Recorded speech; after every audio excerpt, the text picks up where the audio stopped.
স্বাগতম জানাচ্ছি অনির ব্লগস পক্ষ থেকে। আজকে আমি গোলাপ বাগানে আছি। এখানে অনেক বড় বাগান। সো এই গোলাপ ফুল দেখতে পাচ্ছেন, খুবই সুন্দর এবং অনেক সুন্দর গোলাপ ফুল। কিন্তু আমি একটাই বিষয় আপনাদের সঙ্গে শেয়ার করতে চাই। আমার হাতে যে দেখতে পাচ্ছেন গোলাপ, কয়েক মাস আগে যে গোলাপ গ্রামে গোলাপ এত দাম ছিল, এক একটা গোলাপ দাম 10 টাকা করে ছিল এবং প্রতি এরকম 60 পিস করে এই গোলাপগুলা এক আতি ছিল প্রায় 500 থেকে 600 টাকা। আজকে এরকম গোলাপ শত শত ওরা ফেলে দিচ্ছে। এগুলো এগুলো আসলে ফেলে দেওয়ার থেকে তুললাম, কিন্তু আমার পেছনে অনেক গোলাপ ফুটতেছে।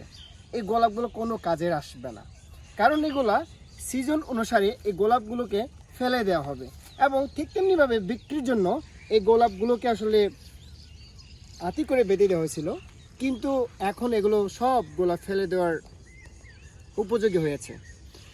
আমি কথা বলতে চাই, সময় অনুসারে আমাদের প্রত্যেকের জীবন কিন্তু মূল্য। এবং এই গোলাপ ফুল কয়েকদিন আগে যখন ভালোবাসা দিবস ছিল, ফেব্রুয়ারি মাসে ছিল, জানুয়ারি মাসে ছিল, খুবই দাম ছিল, চড়া দাম ছিল।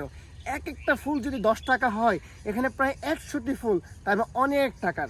এক একটা আটি প্রায় তখন বিক্রি করতো ওরা প্রায় পাইকারি দামেও তারা 500 থেকে 600 টাকার বিক্রি করতো। কিন্তু এখানে যে এত লাখ লাখ টাকা বাগান, যে ফুল দেখতে পাচ্ছেন, এই বাগানে প্রতিটা ফুল এখন কোনো দাম নাই, এগুলো সব ফেলে দেওয়া হচ্ছে। তাই আপনাদেরকে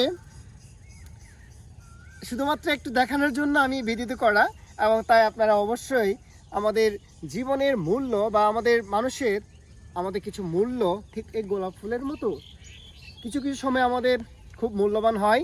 যখন আপনাকে প্রয়োজন মানুষ ব্যবহার করবে, যখন আপনাকে প্রয়োজন মানুষ নিজের মতন, যখন প্রয়োজন নাই এই গোলাপ ফুল থেকে ফেলে দেওয়ার মতো আমাদের জীবনে।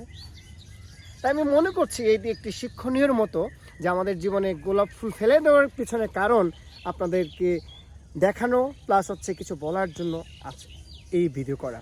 সো আপনারা সবাই ভালো থাকবেন এবং নিজের জীবন মূল্য সম্পর্কে অবশ্যই আপনারা চিন্তা করবেন, আপনাকে কে কীরকম ব্যবহার করছে। এই গোলাপ ফুলের মতো চড়া দামে বিক্রি করছিল, এখন মূল্য নাই, ফেলে দেওয়া হয়েছে। ঠিক আপনার আমার জীবনকে কেউ কি ব্যবহার করছে এমন, আপনি অবশ্যই কমেন্ট করে জানাবেন। কেউ যদি আপনাকে এমন করে থাকে তাহলে অবশ্যই আপনি কমেন্ট করে জানাবেন এবং অবশ্যই আপনার জীবনের ঘটনা অবশ্যই শেয়ার করবেন। তাই সবাইকে আবার এই গোলাপ বাগানের পক্ষ থেকে, অনির ব্লগস পক্ষ থেকে সবাইকে অনেক অনেক শুভেচ্ছা জানাচ্ছি। সবাই ভালো থাকবেন, সবাইকে অনেক অনেক ধন্যবাদ।